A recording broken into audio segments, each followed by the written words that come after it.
Two National Guardsmen were shot a few blocks from the White House. The Metropolitan Police Department says the scene is now secured and it has a suspect in custody. Erica Brown has the latest from Washington. The police department posted a critical incident alert on social media saying, please avoid the area, updates to come. Joint Task Force DC, coordinating National Guard deployments and operations, confirmed they were aware of an incident involving a National Guard member. On social media, President Trump said in part, the animal that shot the two National Guardsmen is also severely wounded, but regardless will pay a very steep price.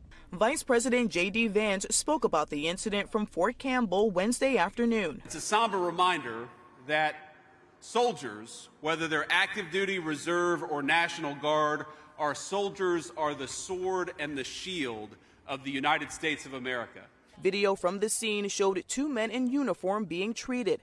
Homeland Security Secretary Kristi Noem issued a statement saying, quote, please join me in praying for the two National Guardsmen who were just shot moments ago in Washington, D.C. She said the Department of Homeland Security is working with local law enforcement to gather more information. White House Press Secretary Caroline Leavitt said, quote, the White House is aware and actively monitoring this tragic situation. The president has been briefed. Erica Brown, CBS News, Washington. At least 36 people are dead after a fire spread across multiple high-rise buildings in Hong Kong in a housing complex. More than 200 people are still unaccounted for. Ivan Rodriguez has the latest on the efforts to reach those trapped on higher floors.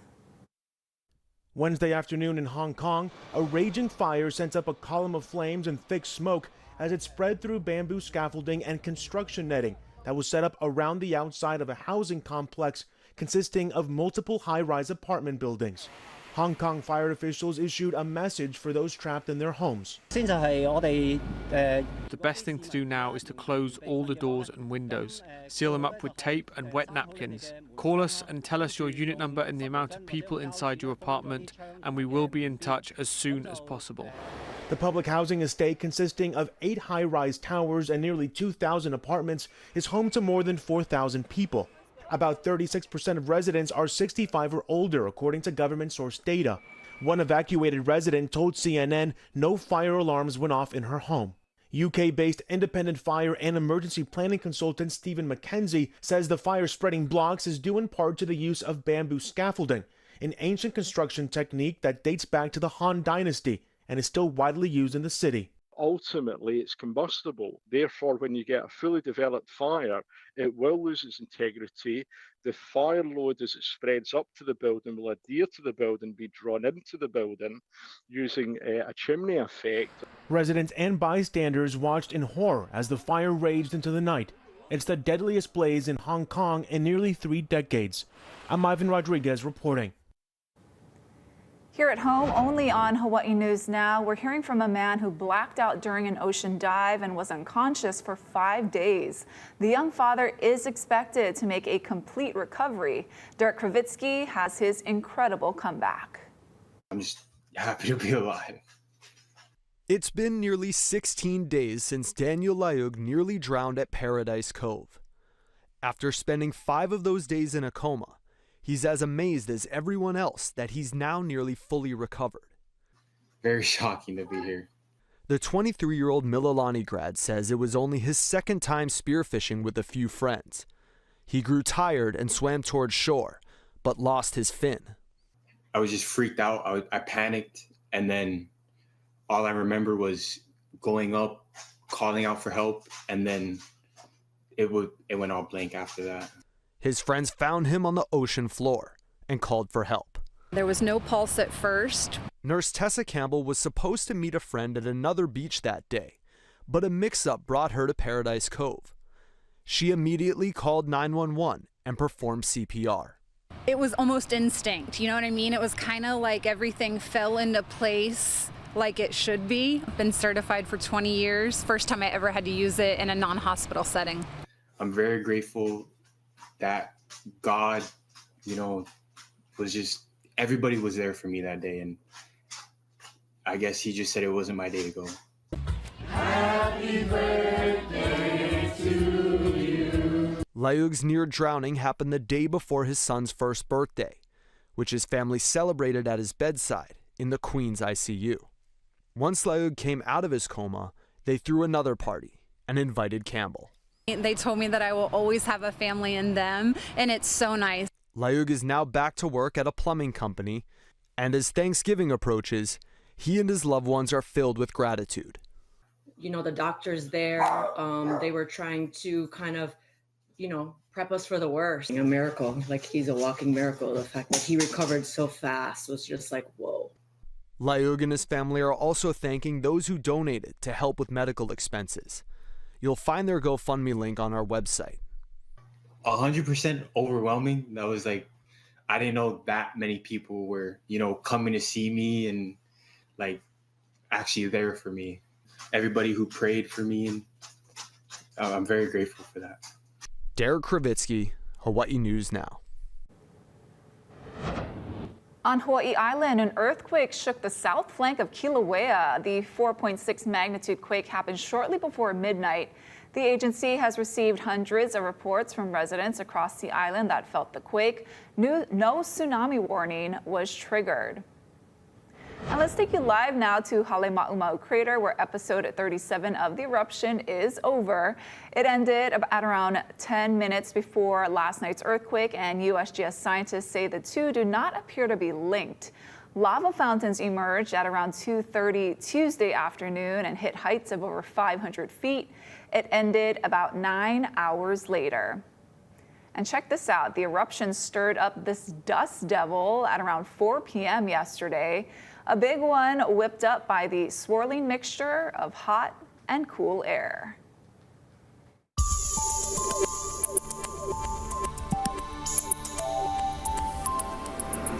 Aloha on this Wednesday. We're in for another beautiful day today with light winds, minimal rainfall, lots of sunshine. Love this shot from Makakilo. Mahalo, Mike, for that. So we've got light winds today. We've got lots of sunshine, very little rain. If we're lucky, we get a few showers late in the day into the early evening.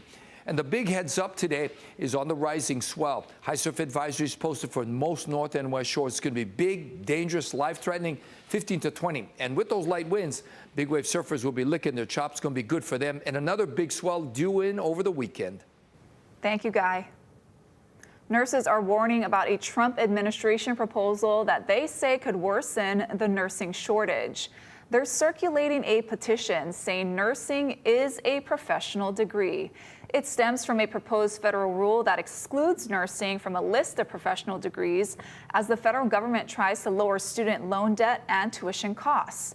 Starting in July, students in professional degrees could borrow a maximum $200,000, while students in graduate programs, including nursing, would be limited to half of that. I racked up $50,000 just for my doctorate.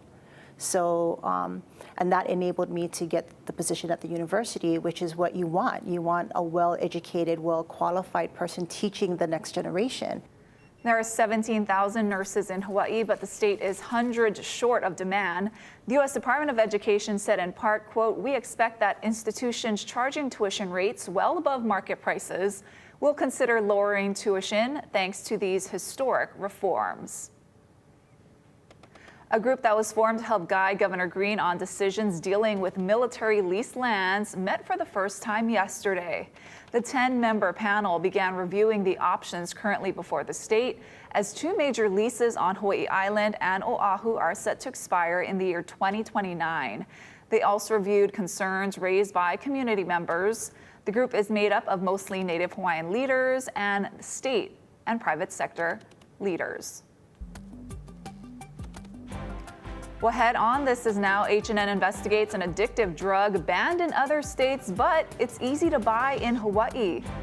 Plus, the FBI is now investigating 6 Democratic lawmakers for urging military personnel to reject illegal orders. We'll be right back.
recalled baby formula brand sold here in Hawaii. ByHeart has updated its refund policy after revealing that all of its formula may have been contaminated with the bacteria that causes botulism. Now, the company says tests showed that 5 out of 36 samples from 3 product lots tested positive for the bacteria. The recalled formula has been linked to more than 30 cases of infant botulism in 15 states. While none have been in Hawaii, the products were available at stores like Target and Safeway, as well as online. If you bought ByHeart formula since August, you can contact the company for a full refund. H&N investigates kratom, the unregulated drug sold as an energy booster and pain reliever. The so-called gas station heroin is banned in several states, but Chief Investigative Reporter Lynn Kawano found products for sale here and spoke to a mother of a man who got hooked. It's found in drinks, pills, powder, and gummies in vape and neighborhood stores. Kratom and the related product 7-hydroxymidragenine, or 7-OH, are easy to find. You get so addicted, it's like morphine in a way. This Eva Beach woman who didn't want her face shown has a 23-year-old son in rehab for a second time because of kratom and 7-OH. He just went through detox, so 10 days.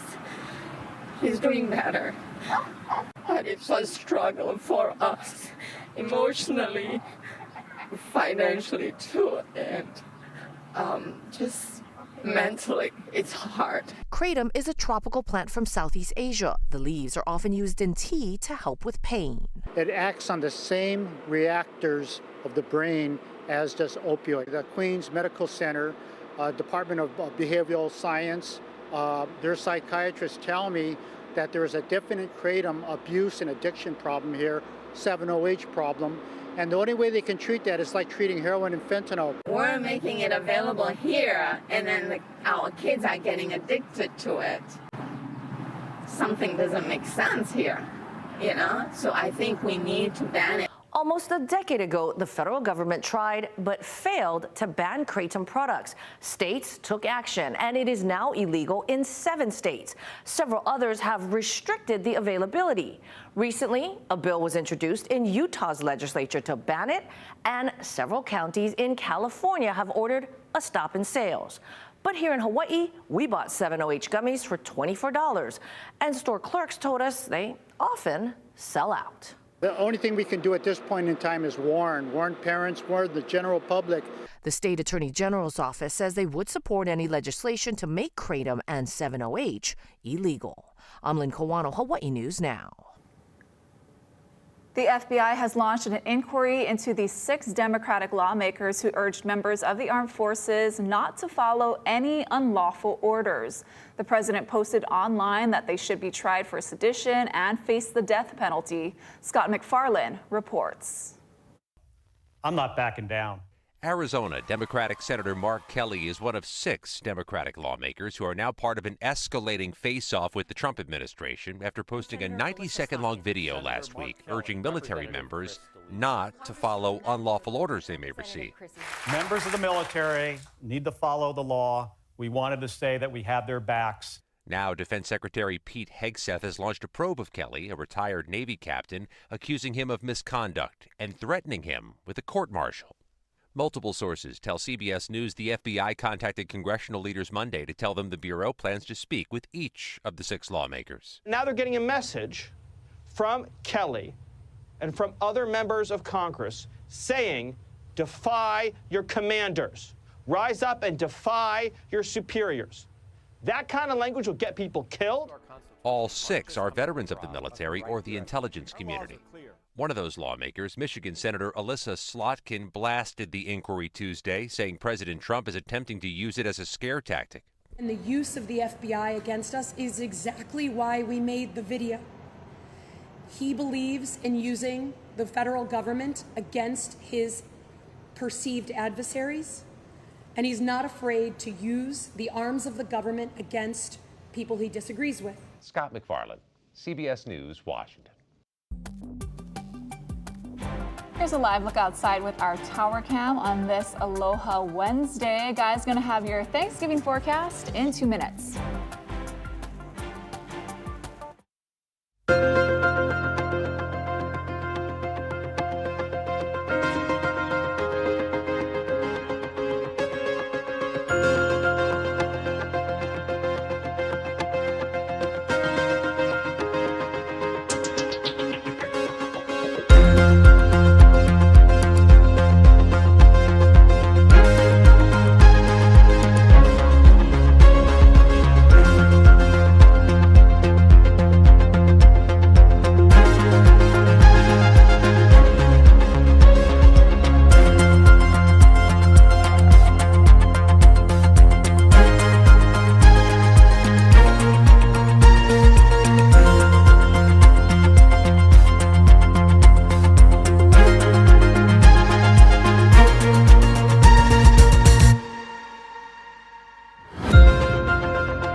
with Guy Huggy.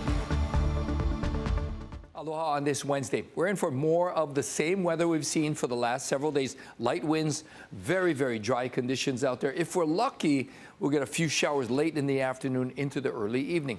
And you can see there are a few light splashes for the east end of the state, but really that doesn't amount to much.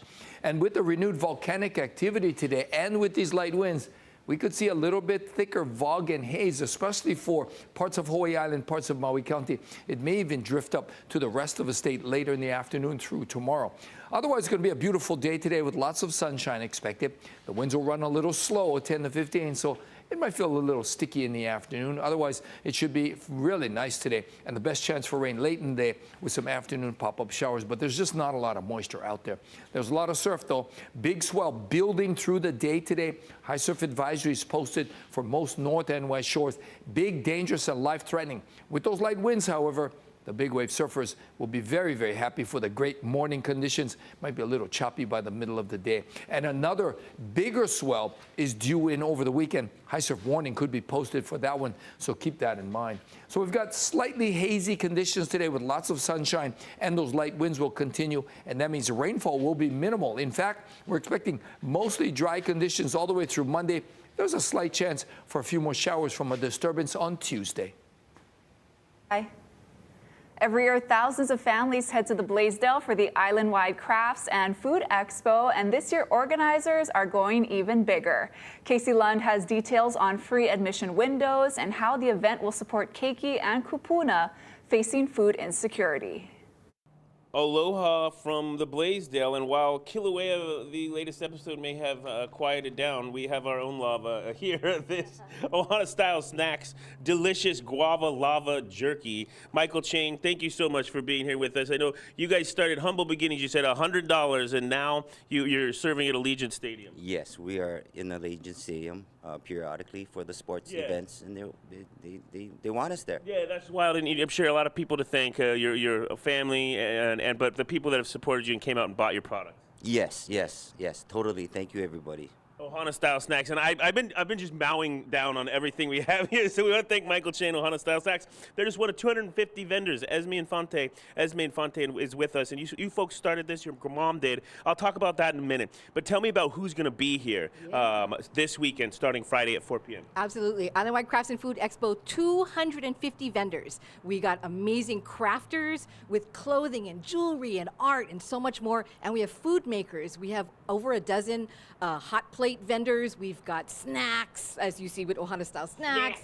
Snacks. Yes, and we've got entertainment. We've got prize drawings worth thousands of dollars. Just a roving Hawaiian Santa. It's an experience. Yeah. We hope people will come down and enjoy. It's an experience so many people are already very familiar with. What's awesome about this year is they're giving back to Hawaii Food Bank, and they're having free hours of admission at the end of the day, last 2 hours a day, Saturday and Sunday. We have Sonia and Serena, sisters of Esme, and this is a family affair. This was started by your mom, though. How special is it to be, I'm sure it's a lot of work. I know a lot of work, but this is something that means a lot to your family. Absolutely. It's the greatest honor to carry on my mom's legacy. My mom, Caroline, started this in 1987. We used to be swap meet babies, and then craft fair babies, and then this Expo babies. We've been doing this almost our entire lives. And you guys protect this. It's not necessarily a brand, but it's a tradition. And when I talk about it in that way, I mean that it's not just like you invite anybody down here to sell any old thing. These are things that people have poured their love, their soul, their aloha into. And one of the most amazing things is that it is a family affair for us, but a family affair for so many of our vendors. Their parents probably started it way back when, and they are carrying on the same traditions, making it out of love and just pouring their whole heart into it. And that's what we want to showcase. That's what we want to make sure carries on. And if we don't do this, then it just dies. Yeah. So you got to support. Yes, absolutely. So 4 p.m. things kick off on Friday. They've got the tree lighting happening over at Thomas Square with Show Aloha. You can go over there, check that out. And then the Royal Hawaiian Band back over here. There's going to be so much. This is all getting you in the holiday spirit, and we hope you certainly are. From us to you, happy holidays. Thank you so much for being here, everybody. We'll send things back into the studio for now.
Time for some good news now. Mayor Rick Blangiardi and the city's Employee of the Year firefighter Kevin Callion placed the final ornament atop the 55-foot holiday tree in front of Honolulu Hale. The tree topping marks the completion of preparations for the upcoming Honolulu City Lights celebration, which kicks off on Saturday with a tree lighting ceremony at 6:30 p.m. President Trump participated in a time-honored tradition at the White House, the annual Thanksgiving turkey pardoning. This year, the public got to pick which of the two birds participated in the ceremony. Ed O'Keefe has more. President Harry Truman was the first to be presented with a turkey by the National Turkey Federation ahead of Thanksgiving. You are hereby pardoned. But the more modern presidential pardon for any potential foul play dates back to George H.W. Bush. This year, Travis Pittman from Wayne County, North Carolina, had the honor of raising Gobble and Waddle. This is a dream come true. Typically, Pittman raises flocks of at least 19,000 on his farm for Butterball, the nation's largest turkey producer. And Butterball CEO Jay Jandrian is also chairman of the National Turkey Federation this year. There'll be about 30 million turkeys that are on the Thanksgiving table. Why do you deserve a pardon? So how did Gobble and Waddle stand out from the rest of the flock? They were normally the two that came to us first every day. They were more comfortable. Pittman credits his young son, Carter, for helping feed and interact with the winning birds, a reminder farming is a family business and family-wide commitment. What would be your message to people as they sit down this week to have this very important meal with their family and friends? Most people that are in that industry work countless hours. And not only do they work hours in whether they're in their flock of birds with turkeys or if they're in the farm fields and the tractors and all, they carry this job home at night also. As my wife would say, you really never get away from it. So be thankful for the farmers. Very thankful. Ed O'Keefe, CBS News, Washington. Thank you for watching. This is Now on this Thanksgiving Eve. More news first at 4 right here on KHNL. Aloha.